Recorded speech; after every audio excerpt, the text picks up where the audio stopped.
If you're up for a good laugh, be sure to check out my comics on Instagram at JMan's Comic Book Adventures. Alright, lads and ladettes, this is London Lad Lost in Asia, and today I'm going to talk about a book by Steven Pressfield called Do the Work. I actually don't like this book.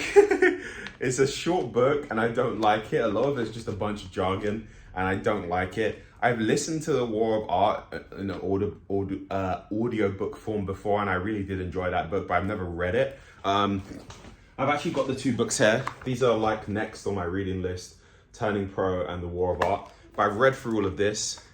I just need to get through another book at the moment, and then I'm going to go to those two books. And maybe they'll give me some insights for videos. But this book was but there's one really good thing that he says in this book that I really do promote. And even just reading that first like 10 pages of this book, just for that principle, I think would be really impactful for a lot of you guys that may be struggling. I think you should start. I agree with him when he says you should start before you're ready. Start a project or start doing something before you're ready, because within the process of doing the thing, that's how you learn to do the thing. You know, you learn how to make comics by making comics. You learn how to paint by painting. I think that in itself is a skill, and then you learn the sub skills and things around it. That's why, to me, right, there are problems that I see in my comics. Like, I show my comics to my girlfriend sometimes and she's like, this drawing looks awkward, this drawing looks weird, whatever. And she says all of these things, and I think, yeah, it's cool. But the fact is, I'm learning things about doing comics as I'm making the comics, like composition, text bubbles, how to make sure that my drawings have enough room for the text bubbles, how to script the comic. I'm learning all of these sub-principles, and then I'm going to learn the drawing principles underlying them. For example, I needed to learn how to use Procreate. So I went to Brad Colbro's Procreate course, and his first one, and I learned how to use Procreate better. I also went to his cartooning course where I created a really weird, like I would say square-headed, like female biker character. I made her. And that was because I went through his cartooning course, which reminded me of some of the principles I played about with when I was younger, from like how to draw manga books and different things like that, which was good as well. And now I'm taking his animation course, which I'm honest in these videos. The first two courses are gold. I think you should get the first two courses if you're a beginner. The third, the animation one, maybe for me, because I've actually made I'm not saying I'm great, but I've made a few animations before. I studied animation and I made a few animations before. He was basically going over the principles of animation and doing, like, he did 2 mini projects. That one, unless you're a complete beginner in animation, I wouldn't really recommend it. If you are a complete beginner, that's a really good overview, but for me, So I'm learning the principles around like making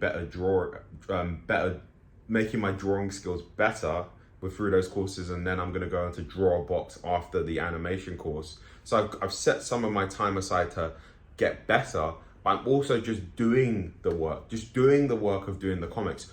Both of those things, the study, you know, and the actual making of the comics, right? Those two things go hand in hand, but it started with me just making a comic. Literally, it started with me making this comic on paper. And then I made the comic on paper and I was just like, yeah, boom, let me upload it to Instagram. I made like 6 or 7 comics till I realized, man, I really need to just learn how to get my head around Procreate. 1, so I can actually draw straight lines, because it might be good for certain panels and things. And 2, because I also wanted to know how to use the time-lapse feature. Because I did see the time-lapse feature, but I wanted to know if there was any extra things around it and how to use it. So I learned about different properties on the time-lapse feature as well, which I'm using to create these videos. And then once I learned those things and a few other things, I was like, yeah, I've gained I can work around Procreate now, you know? And then obviously that's going to be like with me when I do Drawbox, that's going to help me with my perspective as well. And I'm doing all of these things which are on my 10 skill list that are going to help me with that. But it really did start with me legit just starting and saying, this is the thing I want to achieve. Let me have a consistent deadline for achieving this thing that I want to achieve.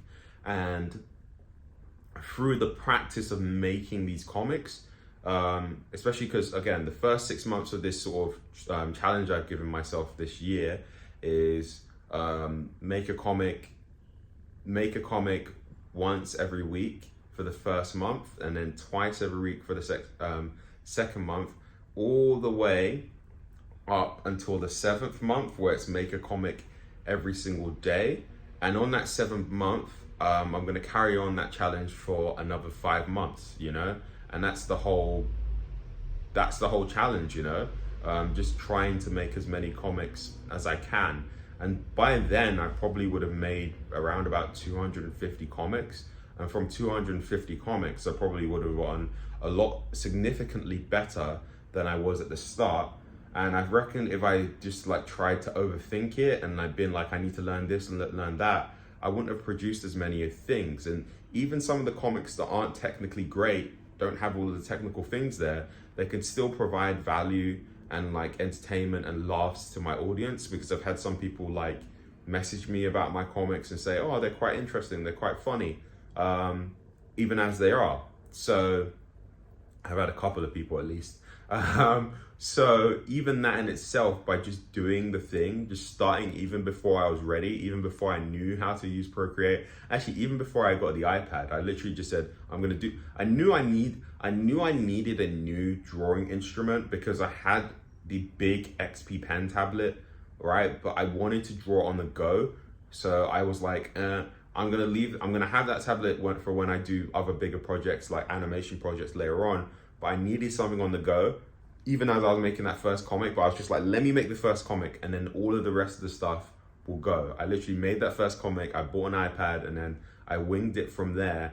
And yeah, slowly but surely I've gained a lot of cadence and momentum, because I just committed to this plan I had, and I'm gonna stick to the plan and probably go through this plan a second time in some variation, which is probably what Project Thailand will be.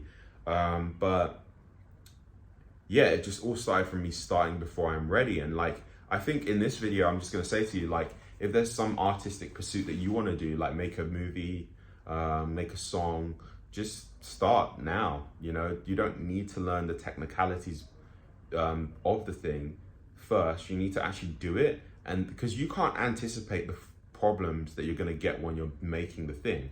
You really can't. You may think you know what the problems are gonna be, and you may be right with some of the problems, but there's other problems you're gonna run into that you can't really anticipate. Like for me, I couldn't anticipate how long it would take to make a certain comic.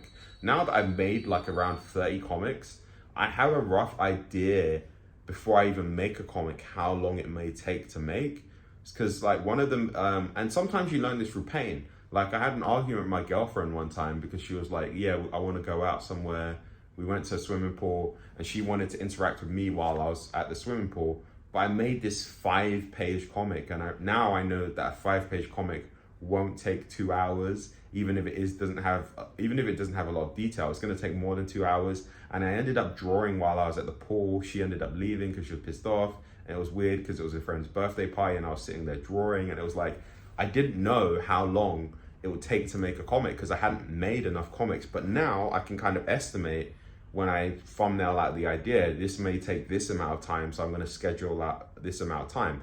That's just something I couldn't have anticipated until I actually took the first step forward, which was just creating a comic.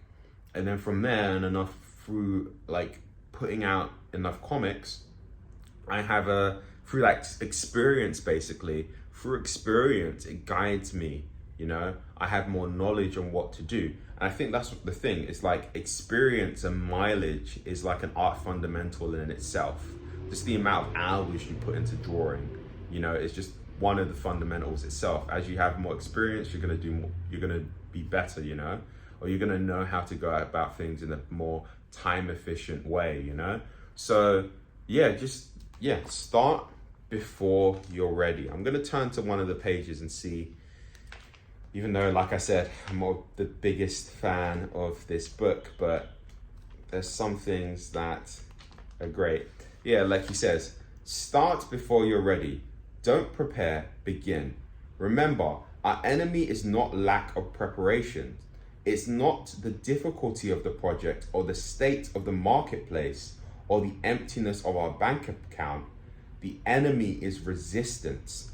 And Stephen Pressfield always talks about resistance. Is the inner battle in your brain that wants to procrastinate, that wants to go out and drink and party, that wants to do all of these instant gratification activities. That's resistance. And he's saying your enemy, all of these other things that you're worrying about are not the problem. It's the fact that you just haven't started. Start before you're ready. Start before you're ready. And some of those things, some of those problems you have, you'll be able to work through them by going through the process, you know? Because this also touches upon another thing that I really like that MJ DeMarco says in his various books, The Millionaire Fastlane, Unscripted, and he's got another book called Unscripted, Escape the Rat Race. And he talks about how good entrepreneurs are process orientated and not event orientated.